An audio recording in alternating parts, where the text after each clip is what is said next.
Mitos de la humanidad.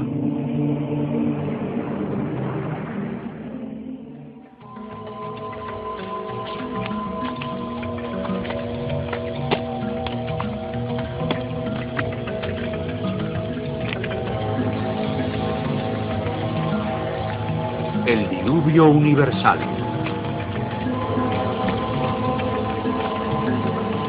¿Cómo comenzamos? ¿Dónde surgió la civilización? Los expertos han ofrecido muchas teorías basadas en lo que observan. ¿Pero realmente lo sabemos? De vez en cuando aparecen pruebas que contradicen completamente todas las teorías. En la congelada tierra de lo que queda de Siberia, se han encontrado especies perdidas de animales como el gigante mamut, desaparecido completamente por un repentino cataclismo global. Se han encontrado mapas antiguos que muestran el continente de la Antártida siglos antes de que la descubriéramos. Este mapa, que es de hace siglos, representa la verdadera configuración de la Tierra de Queen Mod, que se encuentra aproximadamente bajo 1 kilómetro de hielo, y su verdadera configuración no se supo hasta 1949. Hace un siglo que un arqueólogo concluyó que la ciudad antigua de Tiwanaku, en Bolivia, era un observatorio estelar alineado con el Sol y las estrellas. A partir de ahí, calculó que su edad sería de unos 17.000 años. Su tesis fue ridiculizada hasta hace poco tiempo. La única corrección que haría es que ahora tenemos mejores medidas astronómicas debido a los satélites y ordenadores. Y supondría que la fecha debe ser de hace unos 12.000 años. Pero, aún así, convierte a Tiwanaku en la ciudad conocida más antigua sobre la faz de la Tierra. Los geólogos descubrieron que la gran esfinge de Egipto ha sufrido una erosión durante siglos de incesantes e intensas lluvias. Dichas lluvias solo pueden haber ocurrido miles de años antes de los faraones. ¿Se construyó la esfinge mucho antes del comienzo de la civilización? La cuestión que aquí se plantea es toda la historia de la civilización. Puede que no haya transcurrido directamente desde el estúpido hombre de las cavernas hasta el más inteligente de nosotros, con nuestras bombas de hidrógeno y nuestra pasta de dientes de rayas. A veces las pruebas que se encuentran rompen todas las reglas. En este programa encontraremos gente que está buscando precisamente esas pruebas. Trazan nuevas teorías que puede que cambien nuestro punto de vista sobre el curso de la civilización del hombre. Esta enorme cara fue esculpida por el antiguo Olmes de México. Se cree que es de hace al menos 2000 años. Es indiscutiblemente africana y se supone que los negros no llegaron a América hasta después de Colón. En este libro, de la Atlántida a las Esfinges, el autor Colin Wilson reúne pistas que él cree que revelan las huellas de una civilización avanzada y perdida que existió antes de que comenzara la historia.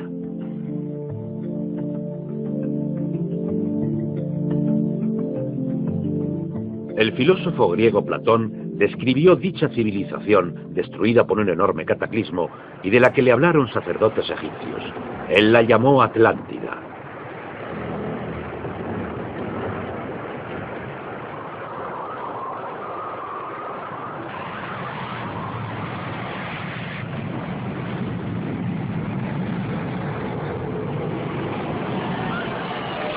Atlántida, un enorme cataclismo. Sabemos de dicho cataclismo a través de otro mito, el diluvio bíblico, el Arca de Noé, mito igualmente despreciado por los científicos.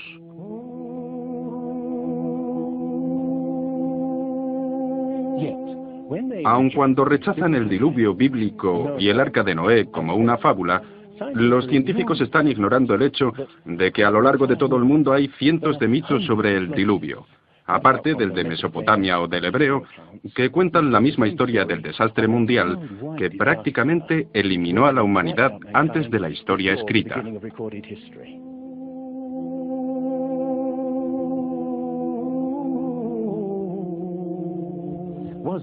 ¿Existió realmente algo como un diluvio? Y si fue así, ¿existía una civilización que surgió antes que todas las demás? Estoy diciendo civilización, no Atlántida, ya que en cuanto mencionas la palabra Atlántida, un científico gruñe "oh no" y deja de escuchar. La idea del diluvio universal está más allá de la respetabilidad intelectual. Pero ¿cómo puede ser la ciencia misma imparcial? ¿Hace realmente lo que reclama hacer? Consideremos los hechos y empecemos desde ahí. A través de la historia, la ciencia ha tendido a centrarse más en sus teorías que en los hechos. Desde los hechos surge la teoría para explicarlos. Otros se dejan a un lado. Nuevos hechos pueden cambiar la teoría, pero con frecuencia son ignorados. Llamamos a estos hechos anormales, pruebas que no se ajustan.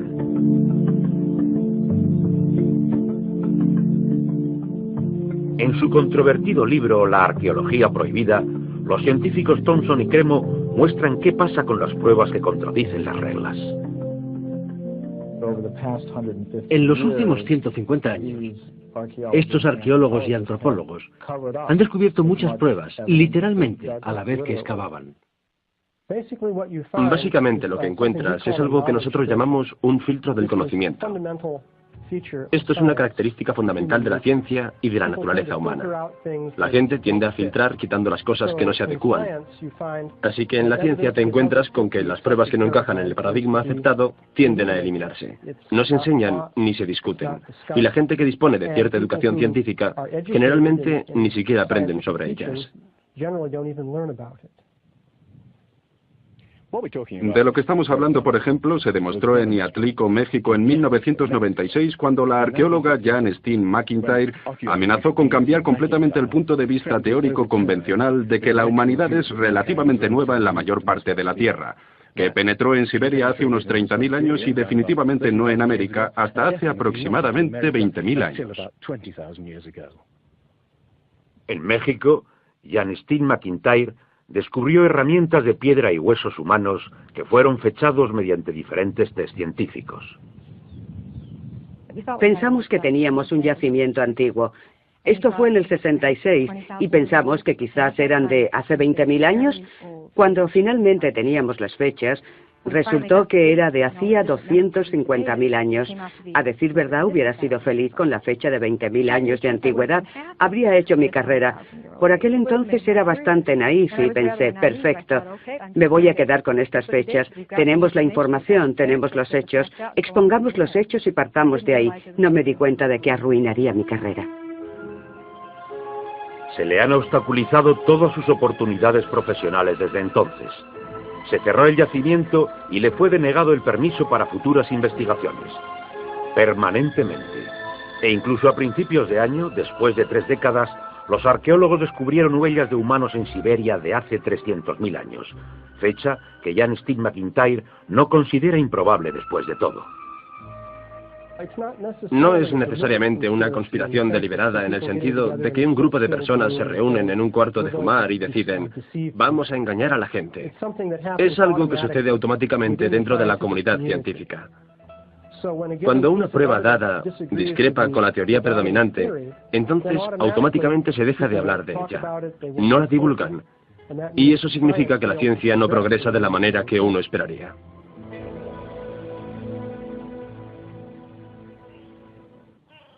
¿Están pasando por alto los científicos pruebas del pasado que hemos olvidado?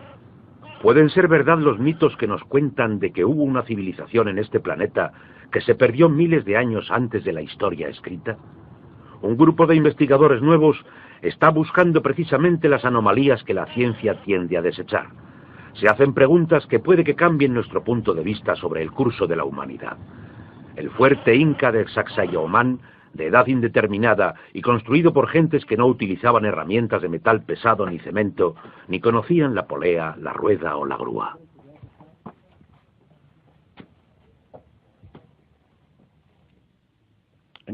Mira esta piedra. He contado 11 esquinas. Debe pesar más de 200 coches familiares y revela la increíble destreza de esta gente en la construcción.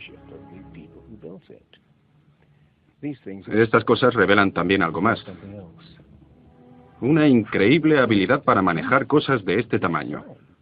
¿Cómo demonios consiguieron subirlo ahí? Bolivia. Las misteriosas ruinas de Tiwanaku. Similar destreza. Habilidades de construcción avanzadas. Lo que es inexplicable. Las piedras que dan a este lado están perfectamente colocadas. Cogimos una aguja e intentamos insertarla en cada punto a lo largo de la unión. Y era imposible insertarla.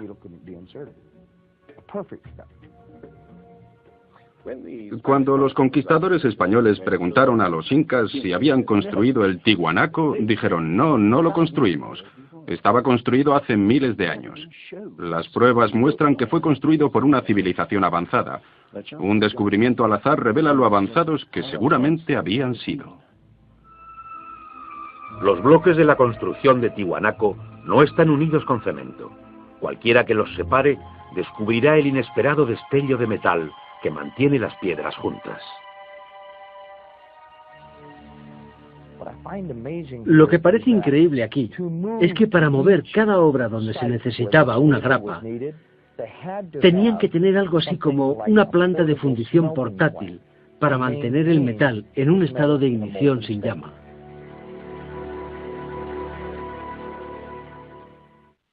Y aquí hay un uso similar de las abrazaderas de metal y piedras unidas perfectamente, como esta en forma de L, con la misma ingenuidad. ¿Perú? No. Estamos un continente más allá, en África, Egipto, tierra de las pirámides. Las 3 pirámides de Gizeh, maravilla del mundo antiguo. El triunfo de otras gentes que no conocían la rueda, la polea o la grúa.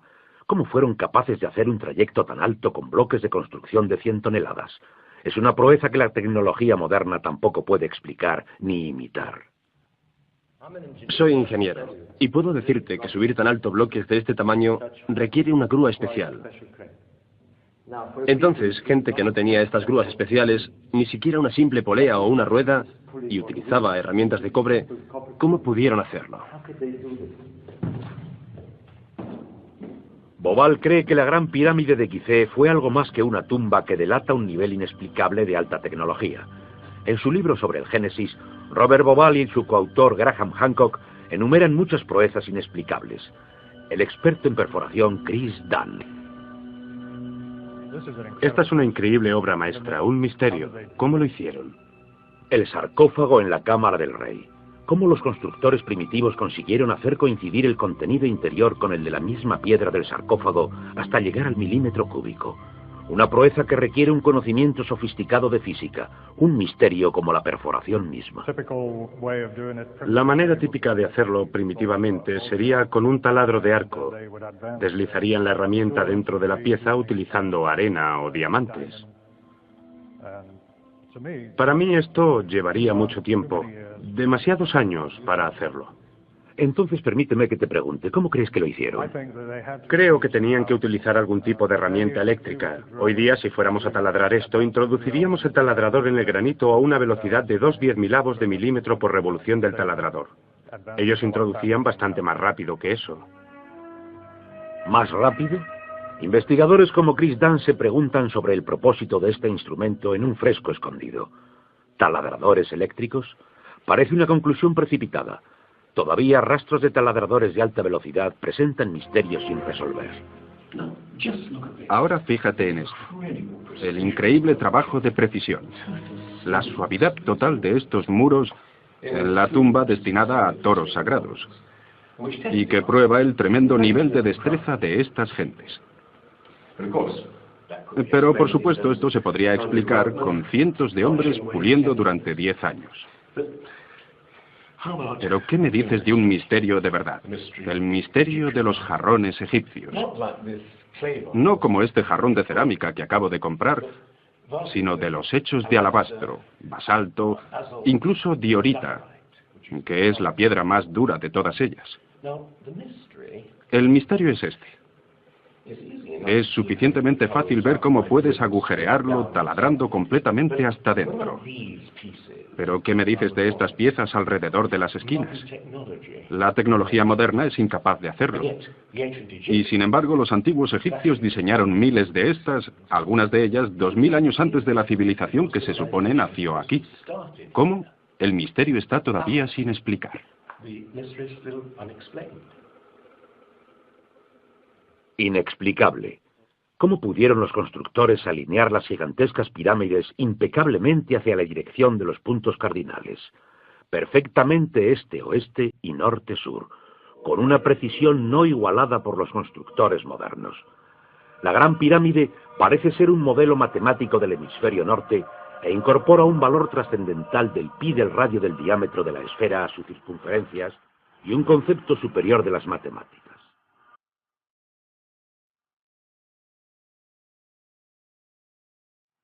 Está claro que tenemos aquí un sistema avanzado de matemáticas y tecnología, en un momento en el que se suponía que no existía. Y para conseguir estos resultados, los antiguos constructores tenían que usar un ángulo de 52 grados. Cualquier otro ángulo no valdría. Pero nadie en Egipto conocía pi. Ese valor trascendental está también representado en el ángulo de esta pirámide y el ángulo extraño que sus constructores le dieron en Teotihuacán, México, la ciudad que generaciones posteriores de atemorizados indios llamarían la ciudad de los dioses.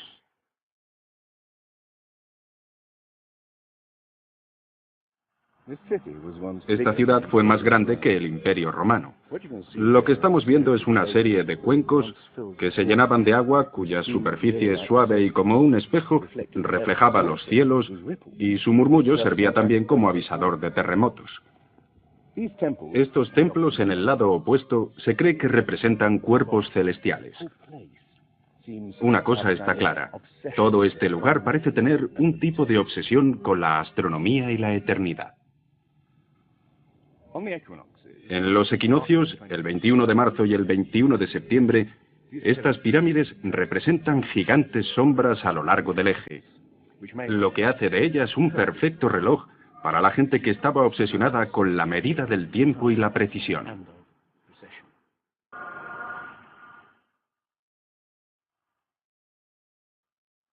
Como vinculadas por alguna fuente común, las civilizaciones antiguas alrededor del mundo dejan ver un sofisticado conocimiento de los cielos, lo que todavía tiene que explicarse. Una fascinación por el sol y las estrellas y por la precisión del lento y persistente movimiento de la Tierra que hace que las constelaciones parezca que viajan a través de los cielos nocturnos y de las épocas.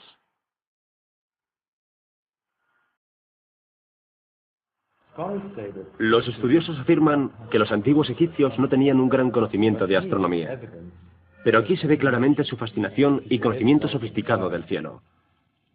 Mira las constelaciones del zodiaco: Leo, Tauro, Piscis, y aquí la constelación de Orión. Los antiguos egipcios vieron la constelación de Orión como su dios Osiris, señor de la muerte, los cielos nocturnos y el más allá. Bobal encontró pruebas del dios en todas las pirámides de Gizeh.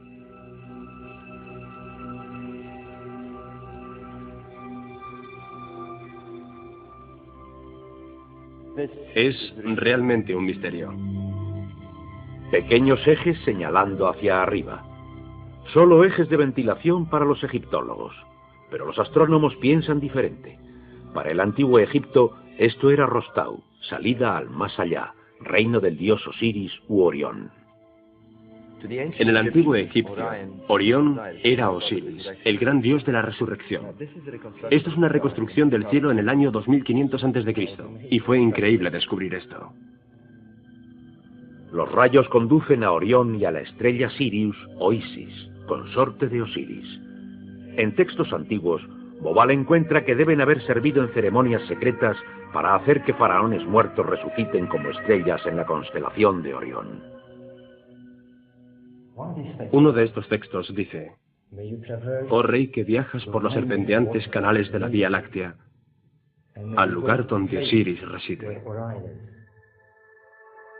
Bobal cree que Osiris tenía importancia tan crucial para los constructores que construyeron las pirámides de Gizeh, exactamente como las 3 estrellas en el cinturón de Orión.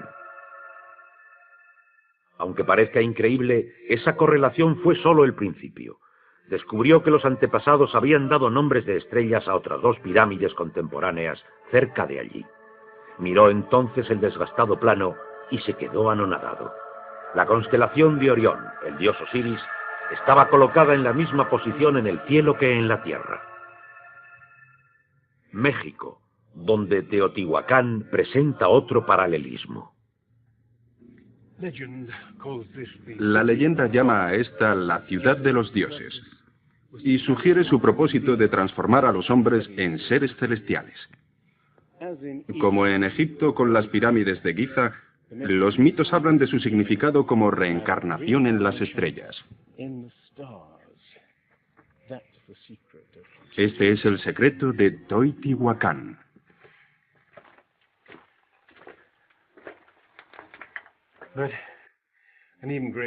Pero un enigma mayor descansa en la pirámide por encima de mí. Cuando se excavó por primera vez en 1906, descubrieron una enorme hoja de mica. Ahora sabemos que la mica se utiliza en aislamientos eléctricos. No tenemos ni idea para qué querían utilizarla. Lo que resulta incluso más extraño es que la mica procede de Brasil. ¿Te imaginas el problema de mover una pieza de mica de 30 metros cuadrados hace 2000 años? ¿Cómo? ¿Y con qué propósito? No tenemos ni idea. Tiwanaku, Bolivia. Otra cultura perdida que delata la misma fascinación por el sol y las estrellas. Hace cientos de años, el arqueólogo Poznański observó que el primer día de primavera el sol salía exactamente por el centro del templo. Era el principio de un importante descubrimiento. Poznański descubrió que construyeron este templo como un observatorio. Un enorme reloj para medir la progresión del sol. Y podemos utilizar estos alineamientos astronómicos para fechar el lugar. A lo largo del año el sol sale por diferentes puntos del horizonte. En el primer día de primavera, un observador podría ver al sol exactamente en el centro. Al estudiar el complejo trazado de Poznański, se deduce que en el primer día de invierno o de verano el sol saldría por encima de las esquinas de las piedras. Pero no era así. Los arqueólogos hoy día dicen que es simplemente porque los constructores cometieron un error de construcción.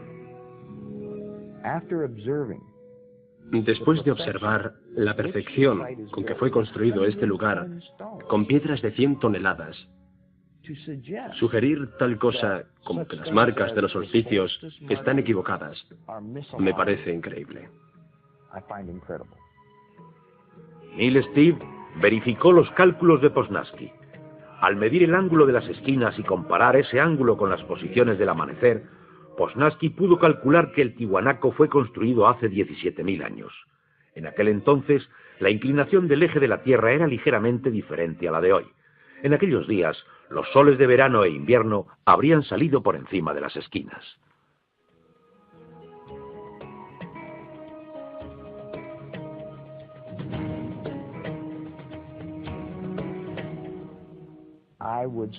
Sospecharía que la fecha sería de hace unos 12.000 años. Y eso debería plantear a cada uno de nosotros un montón de preguntas sobre el origen de la civilización.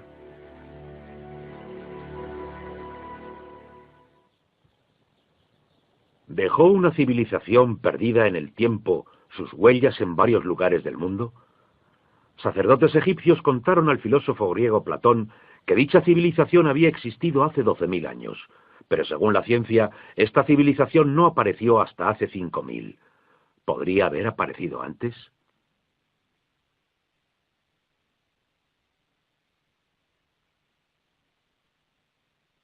El investigador John West descubrió en Egipto que la esfinge de Gizeh no sufrió la erosión de la misma manera que sus alrededores, erosionados por arena y vientos del desierto. Al contrario, la esfinge presenta marcas de erosión redondeadas, ondulantes. No hay que ser geólogo para mirar y ver quién puede ser responsable de ese tipo de erosión. Solo agua vertida a mares por encima de los muros del recinto podría haber producido esos contornos redondos.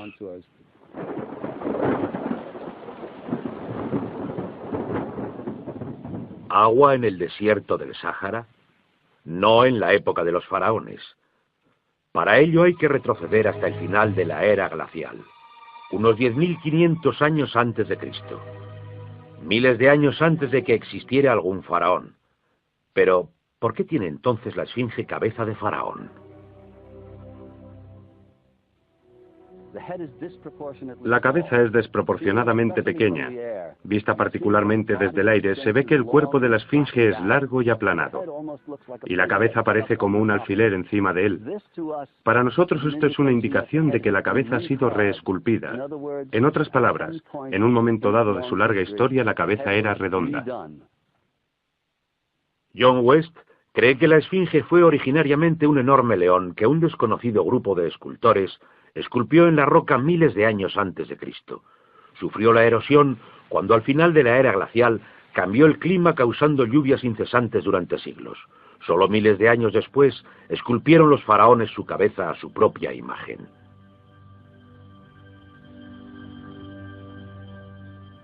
¿Es la esfinge 2 veces más antigua de lo que pensábamos hasta ahora? Los egiptólogos ridiculizan esta teoría, pero los geólogos se limitan a decir que los hechos están ahí.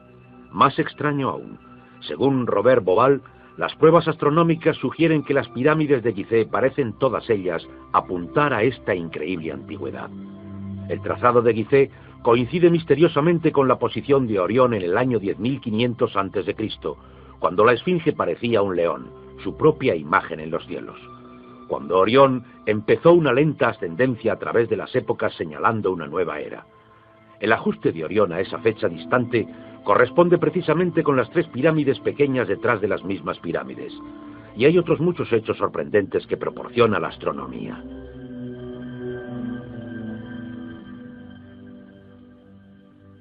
Esto coincide exactamente con las ideas que se han venido desarrollando en el análisis geológico de la esfinge.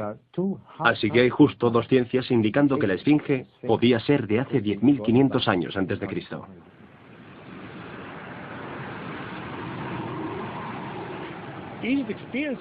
Egipto sufrió importantes y dramáticos cambios al final de la era glacial, particularmente alrededor del 10.500 a.C., cuando unas inmensas e increíbles inundaciones cubrieron toda la llanura.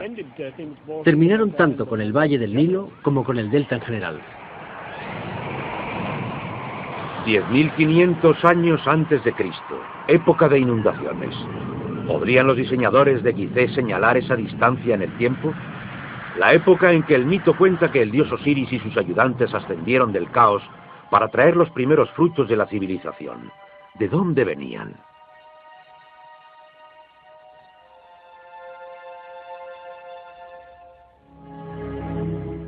Un dios que era similar al señor del antiguo Tiwanaku en Bolivia.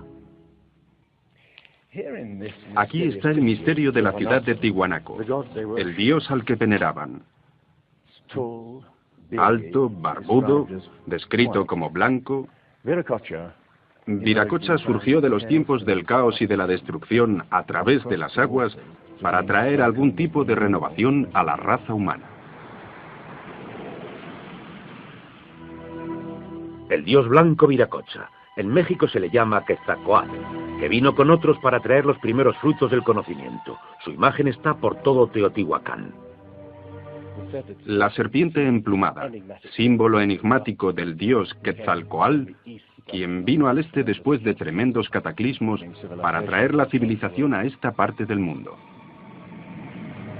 ¿Podrían los dioses como Osiris, Viracocha y Quetzalcóatl haber sido personas reales que vinieron de muy lejos?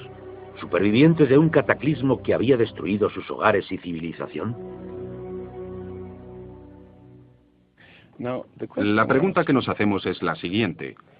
¿Existió alguna remota civilización sin identificar que conectó Egipto, México y Sudamérica y dejó sus huellas, sin embargo, difíciles de identificar en un tipo de conocimiento? Tomándolo aisladamente, estoy de acuerdo, cada trocito de prueba revela poco. Pero consideremos todos estos elementos en común juntos. En ambas civilizaciones había enormes pirámides alineadas exactamente con los puntos cardinales, incorporando conocimientos avanzados de matemáticas. Ambas demostraron tener un conocimiento increíble de astronomía, expresado en los grandes monumentos sagrados que erigieron. Aunque no conocían ni la polea ni la rueda, ambas podían construir utilizando grandes piedras finamente unidas en un estilo único de construcción, con esquinas en forma de L y abrazaderas de metal. Y ambas culturas utilizaron el procedimiento de momificación para preservar y honrar a sus muertos. Aquí se encontró una nueva e increíble pista cuando la doctora Balabanova, de la Universidad de Ulm, descubrió para su sorpresa que muchas momias de Egipto contenían cocaína y nicotina, originarias de Sudamérica. Recibí montones de cartas que eran casi amenazantes, cartas insultantes, que todo eso no tenía sentido, que estaba fantaseando, que era prácticamente imposible, porque estaba comprobado que antes de Colón esas plantas no se encontraban en ningún otro sitio excepto en América.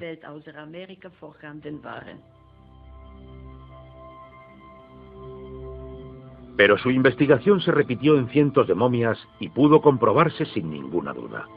Pudieron en verdad en un pasado lejano cruzar los mares e influir en las culturas de ambos lados del Atlántico. La idea es incluso sugerente por lo que no está aquí. México, antigua cultura de los mayas.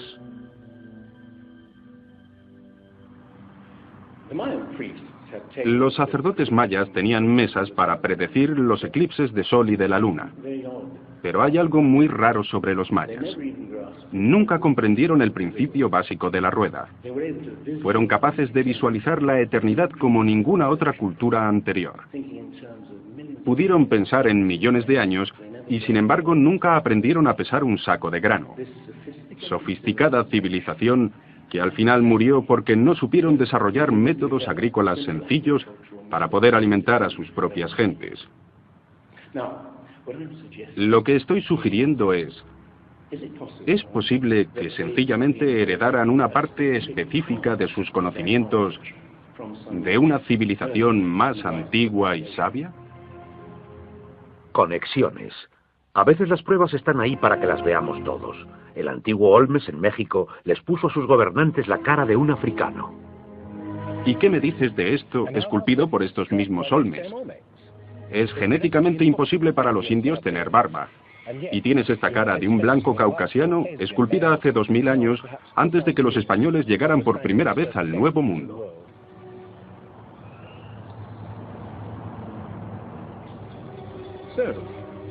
Caras de África y del Cáucaso, esculpidas muchos siglos antes de la llegada de Colón. ¿De dónde vienen? ¿Cómo llegaron hasta aquí? ¿Cómo llegaron a influir en la cultura más antigua de Centroamérica, la cultura madre de México? Todo lo que los arqueólogos saben es que de repente aparecieron, completamente evolucionados, alrededor de 1500 años antes de Cristo, sin señales de desconexión en el desarrollo.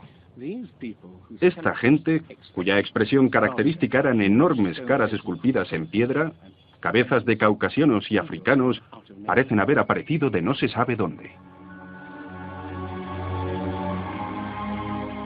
Oaxaco, antigua ciudadela del monte Albán.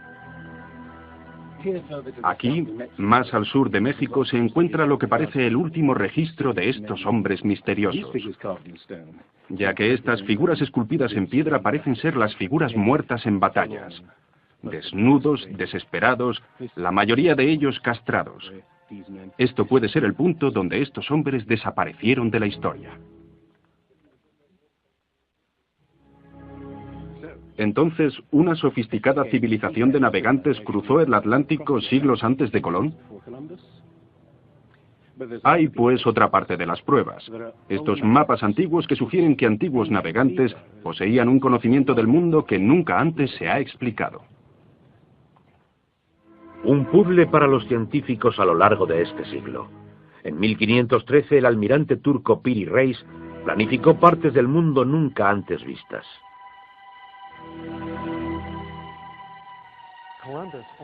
Colón exploró las zonas del Caribe. No hizo el recorrido desde Sudamérica hasta la Antártida. Nunca estuvo cerca de esta zona, pero estos mapas muestran todas esas características con bastante precisión antes de que Colón o cualquier otro explorador europeo hubiera alcanzado estas zonas.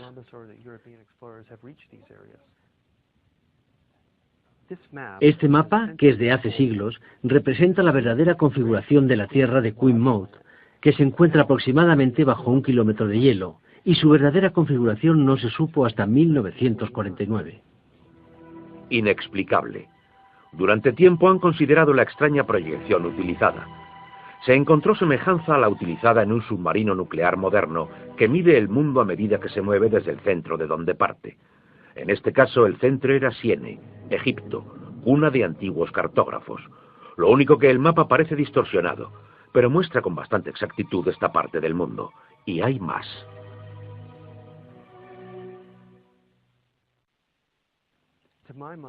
Para mí, el aspecto más significativo del mapa de Piri Reis es el hecho de que describe las longitudes con bastante exactitud, algo que los europeos no fueron capaces de hacer hasta el siglo XVIII, y este es el siglo XVI.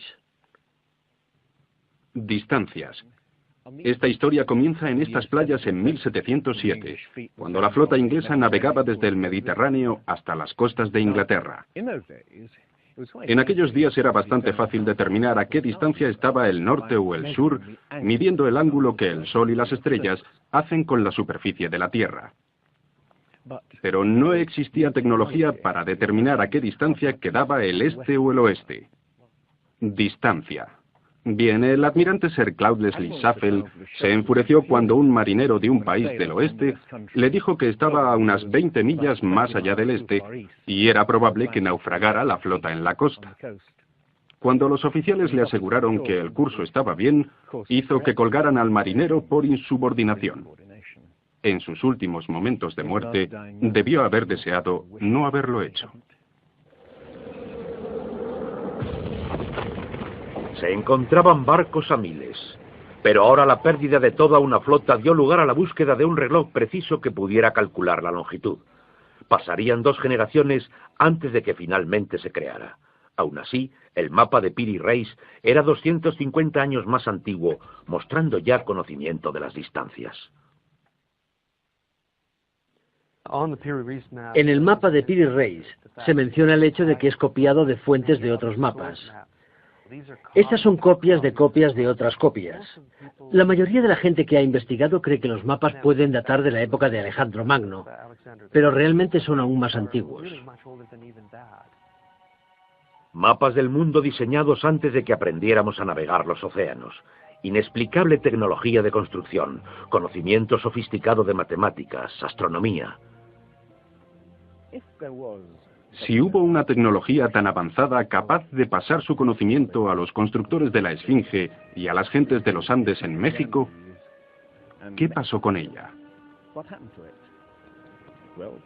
Platón dice que hubo una civilización tecnológicamente avanzada capaz de navegar por los océanos del mundo. Atlántida, descansando en un enorme continente. Al rechazar una civilización perdida, la ciencia rechaza igualmente la noción de una catástrofe mundial que la destruyó. Pero lo que nos cuentan Platón o la Biblia encuentra apoyo en otras partes. El Popol Vuh, el libro sagrado de los mayas, habla de unas enormes olas e inundaciones y de que los cielos se oscurecieron durante meses seguidos, de increíble frío, negras lluvias y granizo. Los hombres de la antigüedad hablaban de tiempos de caos, inundaciones y oscuridad, de donde los dioses surgieron para dar forma a las tierras de Egipto.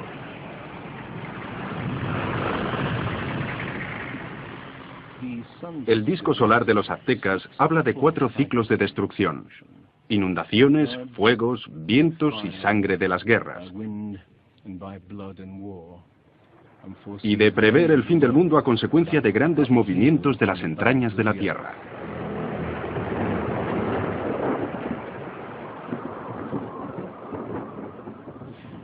Los mitos en otros lugares de la antigua América hablan de inundaciones y diluvios apocalípticos, de fuego de erupciones volcánicas y de terremotos. Hablan con inquietante realismo de un pasado que no pueden recordar claramente ni tampoco olvidar. Los estudiosos se inclinan a creer que la inundación es una fantasía de antiguos poetas. Pero supón que los estudiosos están equivocados. Supón que una serie de catástrofes naturales terribles redujeron a nuestros antepasados a unos pequeños grupos que vivían muy lejos unos de otros y repartidos por todo el mundo. Lo que estamos buscando es una época que encaje perfectamente a los mitos como el zapato de cristal al pie de Cenicienta. Una pista, la Brea Tar Pit de California. Sepultura masiva de millones de animales, convertida ahora en atracción turística. En el fondo de la superficie se encuentra el Salt Lake Oil Field. El asfalto se escurre a través de las grietas y fisuras como un tremendo matamoscas que captura animales en el asfalto. Tenemos increíbles recursos aquí de animales atrapados de esta forma durante los últimos 40.000 años. Es como leer un libro de tiempos antiguos. Cuando los animales que abundaban nunca pensamos en absoluto que fueran originarios de América. Mamuts, elefantes, rinocerontes, osos perezosos gigantes, incluso caballos y camellos. Pero entonces una enorme catástrofe los hizo desaparecer, aparentemente en cuestión de décadas. Alrededor del 10.500 a.C., hace unos 12.000 años. Los animales grandes, cualquier animal más grande que un coyote, en gran medida se extinguieron en unos cientos de años. Sí, esa en efecto es una gran catástrofe.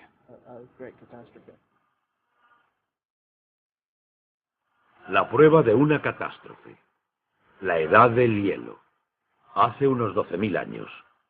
Las temperaturas que habían permanecido relativamente estables durante miles de años, de repente subieron muchísimo.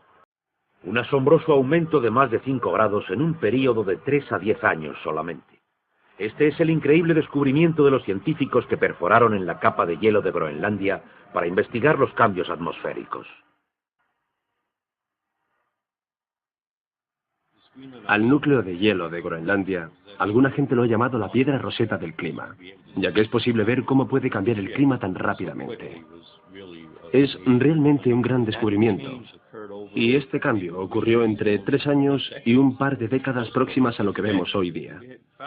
Hemos encontrado cambios increíbles en la química del hielo. Y encontramos que durante un tiempo, cuando las capas de hielo empezaban a fundirse, encontramos más señales de deposiciones volcánicas y de mayor magnitud. Más concentraciones que en cualquier otro periodo en los últimos 110.000 años que habíamos medido.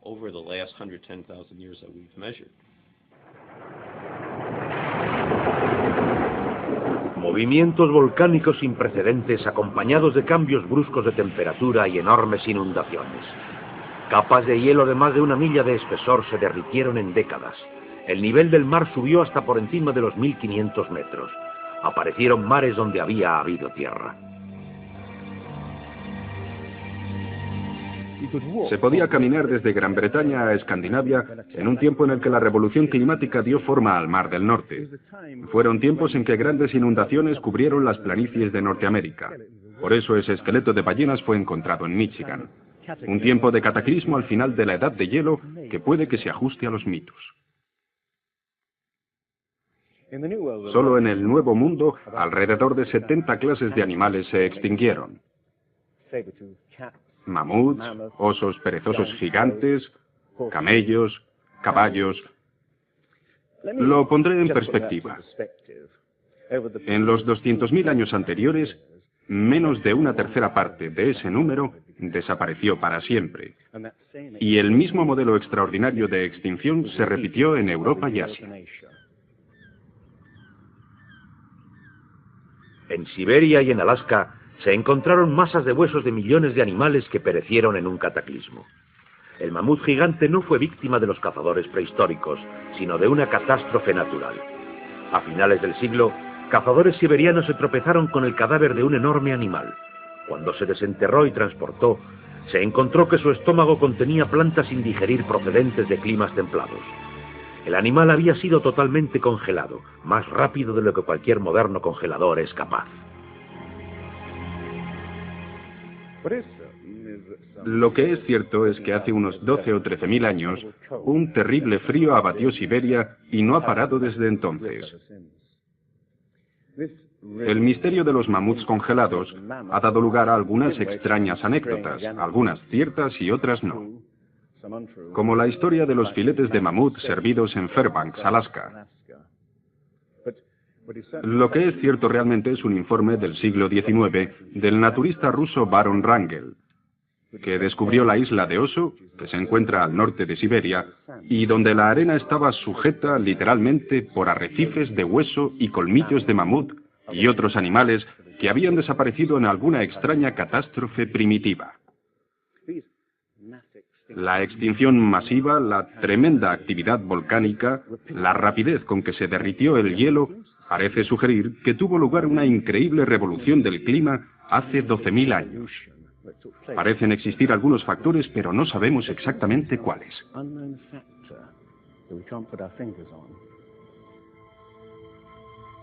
El fin de la edad de hielo. ¿Qué es lo que hizo esta revolución? Aquí está la gran cuestión. ¿Qué produjo el cataclismo? Una de las mejores ideas que se han propuesto es del americano Charles Hapgood, que sugirió algo que llamó desplazamiento de la corteza terrestre, que significa que toda la corteza de la Tierra se cambió de sitio de repente. Toda la cáscara exterior de la Tierra es solo una tercera parte de la masa de la Tierra. Se perdió, se movió, como la cáscara de una naranja. Más fina que la cáscara de un huevo, la corteza de la Tierra se apoya en un líquido interior fundido. La teoría que rige la corteza de la Tierra es la de las placas tectónicas. Los continentes poco a poco se fueron separando a lo largo de miles de millones de años, aunque la ciencia rechazó esta teoría durante más de medio siglo.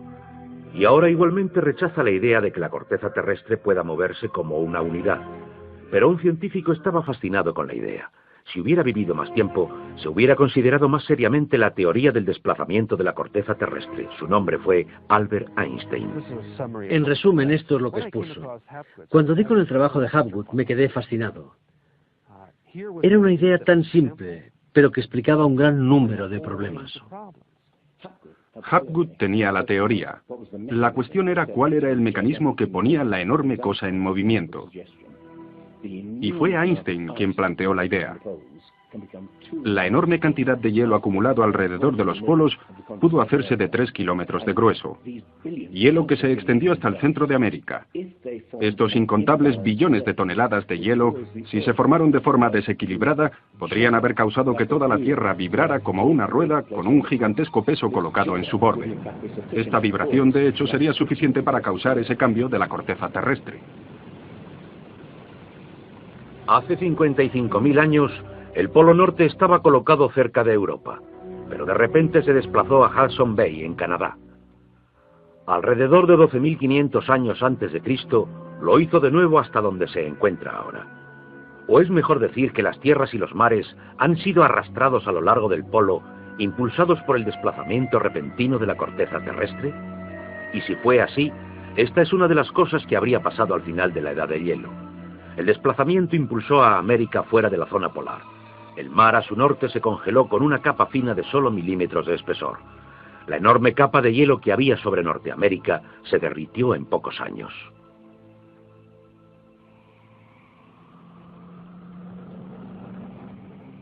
Lo que es interesante sobre la teoría de Hapgood-Einstein es que también explica bastante bien algunos otros mitos, bastante ajenos al mito del diluvio. Hay mitos de tremendos terremotos o catástrofes volcánicas, negras lluvias del cielo o congelación total de las tierras. Y puedes comprobar que el punto de esto es que precisamente lo que pudo haber pasado es que la corteza terrestre se desplazó. Con bastante rapidez, zonas que habían sido anteriormente de frío cambiarían a zonas de calor. Cosas como mamuts congelados en un segundo en Siberia. Especies enteras desaparecerían completamente. Si el desplazamiento de la corteza terrestre causó el diluvio que destruyó una civilización, ¿dónde estaba esa civilización? Investigadores creen haberla encontrado en Grecia, en la isla de Santorini, destruida una vez por una enorme erupción, o en la antigua Troya, o en la isla germana de Heligoland, casi barrida por el Mar del Norte.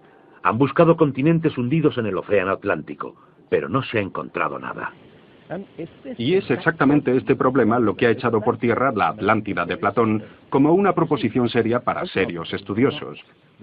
Oceanógrafos han cartografiado los suelos submarinos y simplemente no existe ningún continente perdido. ¿O sí lo hay? En lo que nos cuenta Platón sobre la Atlántida, la describe con montañas en medio del océano. Y el océano verdadero es, por supuesto, el océano del mundo. Es más tarde cuando empezamos a dividir el océano en diferentes partes, llamándolo Atlántico, Pacífico, etc. En realidad, el mundo tiene un solo océano, y los mitos de alrededor del mundo son bastante explícitos sobre qué pasó. El Zen Vesta de la literatura védica describe la isla no solo destrozada en un diluvio, sino cubierta de hielo y nieve. Así buscamos una isla cubierta de nieve en medio del océano, y la gran candidata es la Antártida. Si el Polo Norte se desplaza, también lo hace el Polo Sur. Flemeth cree que hace 12.000 años parte de la Antártida se encontraba en zonas templadas y podía haber albergado una civilización cuando el continente desapareció por el peso del polo. Es la explicación que encuentra a los mapas que muestran partes de la Antártida según están colocadas bajo el hielo. El almirante turco Piri Reis demuestra tener conocimientos de la Antártida que no debería haber tenido. Tanto el Departamento de Cartografía de la Armada como del Ejército del Aire nos dicen: hemos hecho comparaciones de picos salientes de las montañas. Les encontramos una sorprendente coincidencia. Tenemos que destacar que no estamos hablando de un mapa, el mapa de Piri Reis, que podría ser discutido, sino de docenas de mapas. Por ejemplo, el mapa de Phineus de la Antártida es bastante preciso, mostrando sistemas de ríos que existen pero que eran desconocidos en el siglo XVI.